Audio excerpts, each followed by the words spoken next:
Écoutez, nous nous attendions à pas grand-chose et pour le coup, on a été entendus. Il n'y avait pas grand-chose.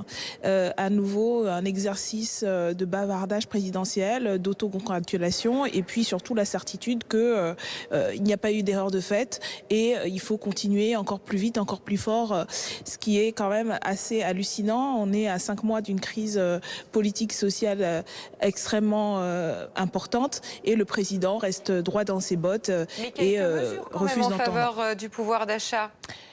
Mais lesquelles? Quelles mesures? Est-ce qu'il y a eu le rétablissement de l'ISF qui permettrait de faire contribuer ceux qui ont déjà beaucoup? Est-ce qu'il y a eu une augmentation du SMIC?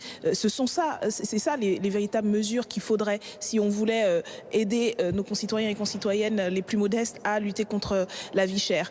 Non, le président considère que tout ce qui a été fait l'a été avec certainement un manque de pédagogie, mais pas un problème d'orientation. Or, c'est son orientation politique. Ce sont les effets concrets des lois qui ont été votées par sa majorité et sur lesquelles il souhaite ne pas revenir. Au contraire, il souhaite accélérer le mouvement. Donc tout le reste, c'est franchement de l'enfumage. Et je pense que les Français et les Françaises n'ont pas été dupes parce qu'une grande majorité, une large majorité n'a pas été convaincue par cet exercice de communication. Daniel Obono, sur le plan institutionnel, un peu plus de proportionnel au Parlement. Il y a aussi ce RIP, ce référendum d'initiative partagée qui sera évolutif visiblement. Qu'est-ce que vous en pensez, vous, à la France Insoumise ?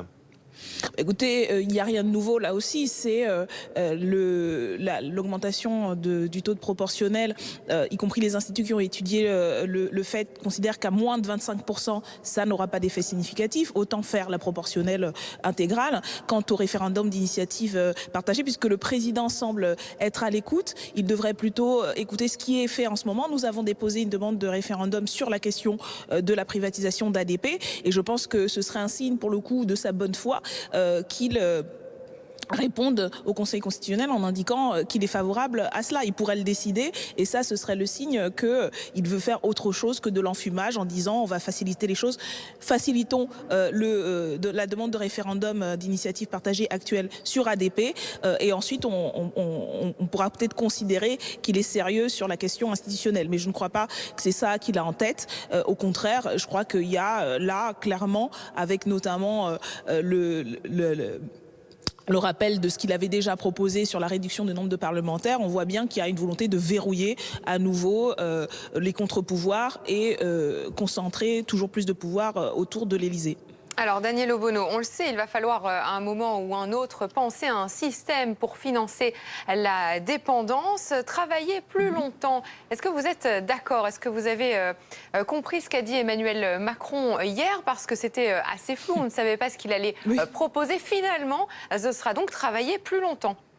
Et oui, donc le macronisme n'est qu'un nouveau sarkozysme, il n'y a rien de nouveau là-dedans, c'est la même ancienne qu'on entend depuis des années, en sachant que les Français et les Françaises, contrairement à la fake news qu'a encore diffusé le président de la République, travaillent déjà beaucoup, ils sont parmi les plus productifs en Europe. Et puis franchement, le problème de la dépendance, c'est notamment celui des personnes âgées, pas que, mais aussi des personnes âgées qui se retrouvent souvent après une vie de très fort lameur, sans les moyens de pouvoir profiter de leur retraite. Et ce qui nous explique le président, c'est que on va faire travailler des gens qui sont déjà près de l'âge de la retraite encore plus longtemps pour avoir des retraites de misère. C'est complètement illogique. On aurait les moyens de financer la dépendance, mais aussi les services publics, si on partageait mieux. Aujourd'hui, il y a une demande sur le rétablissement de l'ISF, une demande sur une meilleure justice fiscale. Voilà les marges de manœuvre qui existent, mais que le président refuse de prendre parce qu'il est encore une fois arc-bouté sur la défense des privilégiés plutôt que de l'intérêt général. Merci Daniel Obono d'avoir été notre invité ce matin.